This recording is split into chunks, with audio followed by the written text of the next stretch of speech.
Hello students.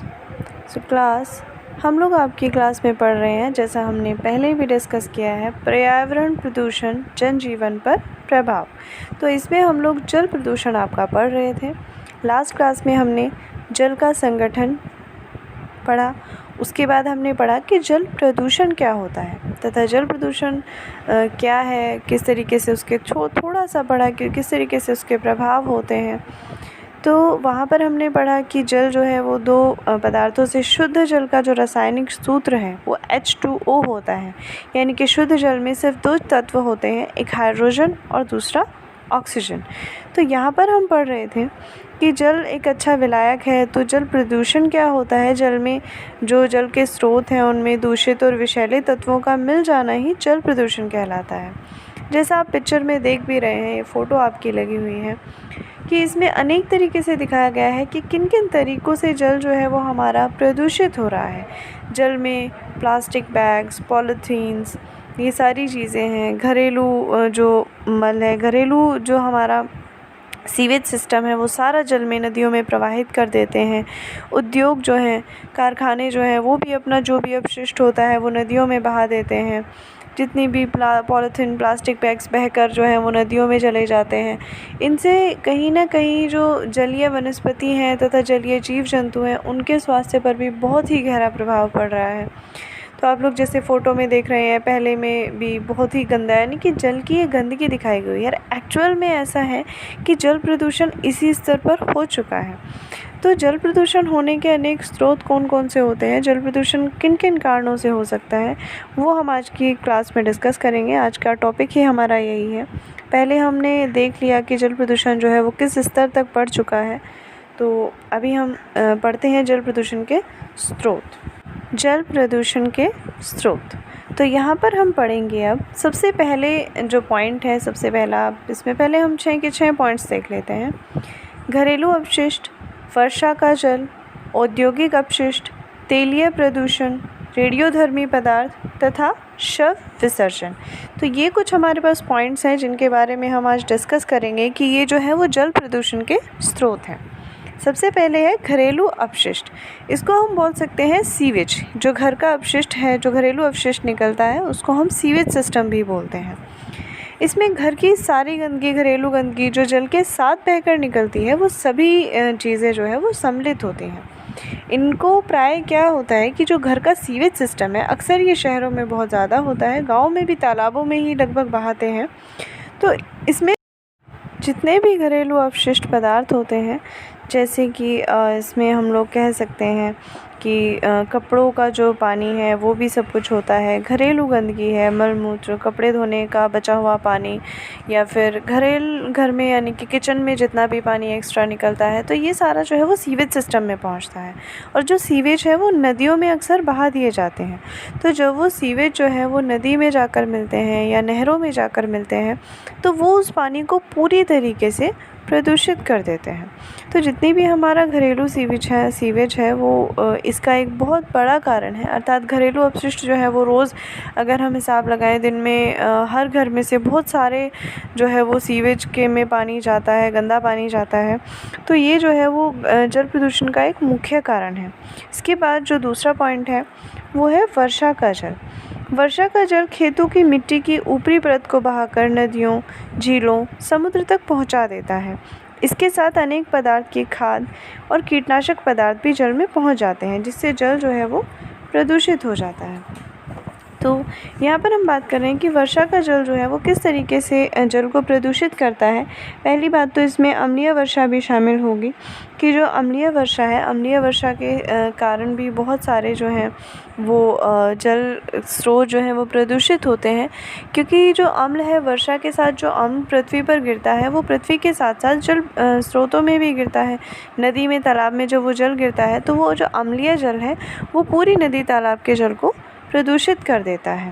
यानी कि वर्षा का जल, और खेतों में से जैसे आजकल वनों की कटाई हो रही, तो जहाँ पर मिट्टी होती है, मिट्टी, गंदगी, जो भी आसपास की गंदगी मिट्टी होती है, वो सब वर्षा के जल के कारण बहकर कहाँ पर जाकर मिल जाती है, नदी और तालाबों में मिल जाती है। तो इससे भी जो है वो जल प्रदूषित होता है।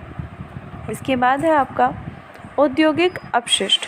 तो औद्योगिक अपशिष्ट जो है वो बहुत हद तक जल प्रदूषण को प्रभावित करते हैं, अर्थात जल को प्रदूषित करने में औद्योगिक जो अपशिष्ट है, औद्योगिक संस्थानों से निकलने वाले जो विसर्जित पदार्थ जिनको हम बोल सकते हैं, ये बहुत अधिक प्रभावित करते हैं, प्रदूषित करते हैं।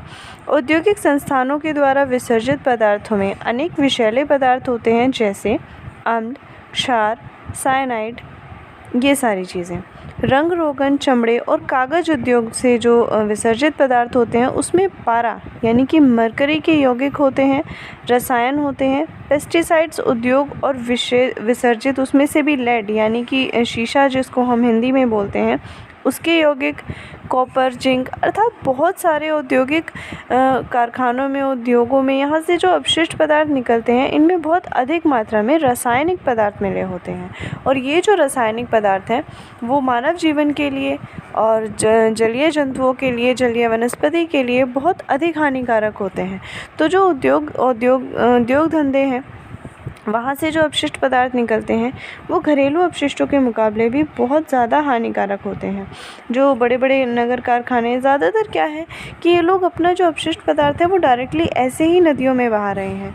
तो इससे क्या हो रहा है कि जो नदियों का पानी है, जो तालाब का पानी है, वो बहुत अधिक प्रदूषित हो रहा है। अर्थात वो जो रासायनिक पदार्थ हैं वो मानव जीवन के लिए बहुत अधिक हानिकारक होते हैं। और उन्हीं हानिकारक पदार्थों में क्या हो रहा है कि वो सारे हानिकारक पदार्थ जलीय स्रोतों में जाकर मिल रहे हैं और नदियाँ जो है वो समुद्र में जाकर मिलती हैं। तो समुद्र के जल को भी वो बहुत अधिक प्रभावित कर रहे हैं। तो जो घरेलू सिस्टम हमने पढ़ा था, जो सीवेज सिस्टम हमने पढ़ा था, उसमें तो जो पदार्थ होते हैं वो फिर भी उतने हानिकारक नहीं होते, लेकिन जो औद्योगिक अपशिष्ट है उसमें से जो रासायनिक पदार्थ निकलते हैं वो जनजीवन को बहुत ही अधिक हद तक प्रभावित करते हैं। तो ये हमारे स्वास्थ्य के लिए बहुत अधिक हानिकारक होते हैं। इसके बाद है तेलीय प्रदूषण यानी कि तेल द्वारा प्रदूषण। तो इसमें हम लोग कह सकते हैं कि जो समुद्री यातायात है, जैसे समुद्र में जो जहाज़ चलते हैं या जो भी वाहन चलते हैं, समुद्री यातायात के दौरान जो तेल रिस जाता है यानी कि जो वाहनों में से तेल रिस जाए या गंदगी उसमें बह जाए तो उसके विसर्जन से भी बहुत अधिक जो है जल प्रदूषित होता है। जो भी जहाज़ और समुद्र चल रहे हैं, कई बार क्या होता है कि समुद्र के अंदर से यानी कि तेल निकालने की कोशिश करते हैं तो उसमें भी कई बार क्या होता है कि वो जो समुद्र में तेल जो है वो रिस जाता है। तो तेल रिसाव के कारण समुद्र के जल में बहुत अधिक प्रदूषण इससे फैल जाता है। समुद्र के किनारे स्थित जो तेल शोधक संस्थान हैं इनसे भी कई बार तेल जो है वो रिस कर समुद्र में पहुंच जाता है, तो उससे भी जो है जल प्रदूषण होता है। इसके बाद है रेडियोधर्मी पदार्थ। रेडियोधर्मी पदार्थ जो हैं वो नाभिकीय विखंडन के दौरान, कई बार जो नाभिकीय विखंडन आप लोगों ने साइंस में पढ़ा होगा, विज्ञान में पढ़ा होगा, नाभिकीय विखंडन एक रासायनिक प्रक्रिया होती है, इससे हम बम या और चीज़ें बनाते हैं। तो नाभिकीय विखंडन के फलस्वरूप रेडियोधर्मी पदार्थ जो होते हैं वो जल को दूषित करते हैं। इसके कारण भी अक्सर समुद्र का जल ही प्रदूषित होता है। रेडियोधर्मी पदार्थों का हमने पढ़ा था, ये वायु प्रदूषण में भी एक मुख्य कारक है तथा ये जल प्रदूषण का भी मुख्य कारक है। इसके बाद है आपका पॉइंट शव विसर्जन। हमारे समाज में अनेक धार्मिक मान्यताएं होती हैं जिनमें जो मृत व्यक्ति का शरीर है उसके शव को या अस्थियों को, चिता की राख को नदियों में विसर्जित किया जाता है। उनके हिसाब से इससे भी जल प्रदूषण में वृद्धि होती है। ये हमारी धार्मिक और सामाजिक मान्यताएं हैं जिनके कारण कई बार जो है जल प्रदूषण का एक मुख्य कारण ये बन जाते हैं। तो यहाँ पर हम लोगों ने पढ़े उपयुक्त, हमने बहुत सारे प्रकार पढ़े कि जल प्रदूषण अनेक कारणों से जो है वो प्रदूषित होता है। तो हमने पढ़ा कि सिर्फ वर्षा का जल जो है वही एक ऐसा कारण है जो हम कह सकते हैं कि प्राकृतिक कारण है। बाकी जितने भी बाकी के कारण हैं वो सब मानव जनित है, यानी कि वो सब हम लोग ही करते हैं, हमारे करने से ही होते हैं। प्राकृतिक रूप से इससे कोई भी इसका जो है वो संबंध नहीं है, यानी कि प्राकृतिक रूप से जो जल प्रदूषण है वो बहुत ही कम होता है। यहाँ पर अगर हम बात करें तो मानव जनित कारणों से ही जल प्रदूषण बहुत अधिक होता है। तो हम लोगों को ये ध्यान रखना चाहिए कि अगर प्रदूषण हम फैला सकते हैं तो उस पर रोकथाम भी हम ही लोग कर सकते हैं। इसके अतिरिक्त अनेक ऐसे कारण हैं जो वायु प्रदूषण, मृदा प्रदूषण और जल प्रदूषण में सभी में आपस में कुछ न कुछ योगदान देते हैं। तो हम लोगों को ध्यान रखना चाहिए, जैसे हमने पहले ही पढ़ा था कि इन सभी प्रदूषणों में आपस में गहरा संबंध होता है। तो आज हमने पढ़ा जल प्रदूषण के कारण कौन कौन से होते हैं। और किन किन कारणों से जल जो है वो प्रदूषित हो जाता है। इसके बाद हम पढ़ेंगे जल प्रदूषण का स्वास्थ्य पर क्या हानिकारक प्रभाव होता है और जल प्रदूषण को नियंत्रित करने के उपाय कौन कौन से हैं, लेकिन ये वाले टॉपिक हम नेक्स्ट क्लास में करेंगे। तो आज की क्लास में आपका इतना ही, और जितना आपको पढ़ाया जाता है उतना आप रिवाइज़ करेंगे। और जो 6 कारण आपको लिखवाए गए हैं, इनके अलावा भी अगर आपके माइंड में कोई कारण आते हैं तो वो भी आप नोट कर सकते हैं, और उनको नोट करके आप मुझे सेंड कर सकते हैं। अगर आप चाहते हैं कि उनको डिस्कस किया जाए क्लास में तो वो भी हम कर लेंगे, बट फ़िलहाल जितना आपको कराया गया है उतना आप अच्छे से रिवाइज़ करेंगे।